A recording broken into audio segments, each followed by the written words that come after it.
There's no feeling more intense than starting over. If you deleted your homework the day before it was due, as I have, or if you left your wallet at home and you have to go back after spending an hour in the car.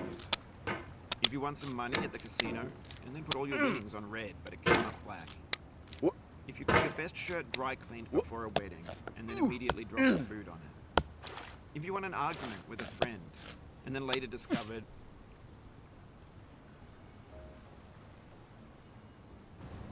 that they just returned to their original view.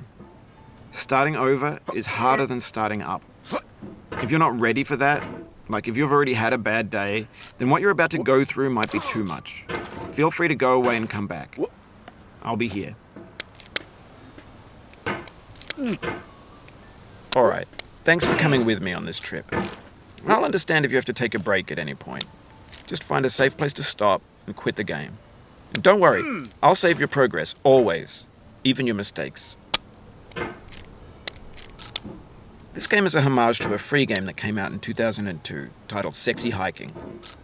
The author of that game was Jazuo, a mysterious Czech designer who was known at the time as the father of B games. And B games are rough assemblages of found objects. Designers slap them together very quickly and freely, and they're often too rough and unfriendly to gain much of a following. They're built more for the joy of building them than as polished products. In a certain way, Sexy Hiking is the perfect embodiment of a B game. It's built almost entirely out of found and recycled parts, and it's one of the most unusual and unfriendly games of its time.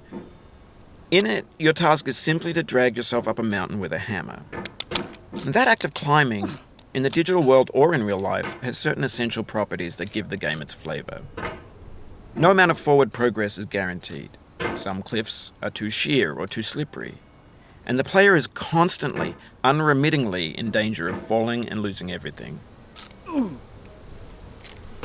Anyway, when you start Sexy Hiking, you're standing next to this dead tree that blocks the way to the entire rest of the game. It might take you an hour to get over that tree, and a lot of people never got past it. You prod and you poke at it, exploring the limits of your reach and your strength, trying to find a way up and over. And there's a sense of truth in that lack of compromise. Most obstacles in video game worlds are fake. You can be completely confident in your ability to get through them once you have the correct method or the correct equipment or just by spending enough time. In that sense, every pixelated obstacle in Sexy Hiking is real. The obstacles in Sexy Hiking are unyielding, and that makes the game uniquely frustrating.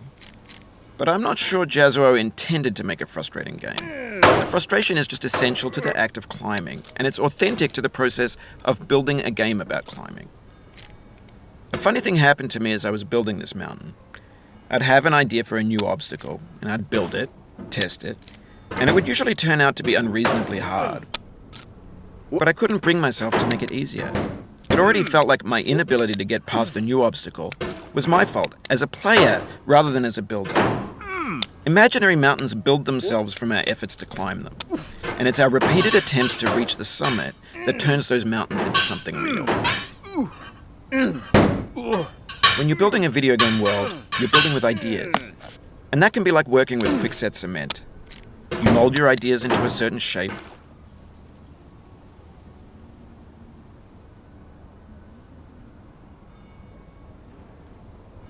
that can be played with, and in the process of playing with them, they begin to harden and set until they're immutable, like rock. And at that point, you can't change the world, not without breaking it into pieces and starting fresh with new ideas. For years now, people have been predicting that games would soon be made out of prefabricated objects, bought in a store and assembled into a world. And for the most part, that hasn't happened, because the objects in the stores are trash. I don't mean they look bad or that they're badly made, although a lot of them are. I mean they're trash in the way that food becomes trash as soon as you put it in the sink. Things are made to be consumed and used in a certain context, and once the moment is gone, they transform into garbage. In the context of technology, those moments pass by in seconds. Over time, we've poured more and more refuse into this vast digital landfill that we call the internet. It now vastly outnumbers and outweighs the things that are fresh and untainted and unused. When everything around us is cultural trash, trash becomes the new medium, the lingua franca of the digital age. And you can build culture out of trash. But only trash culture. Be games, be movies, be music, be philosophy. Maybe this is what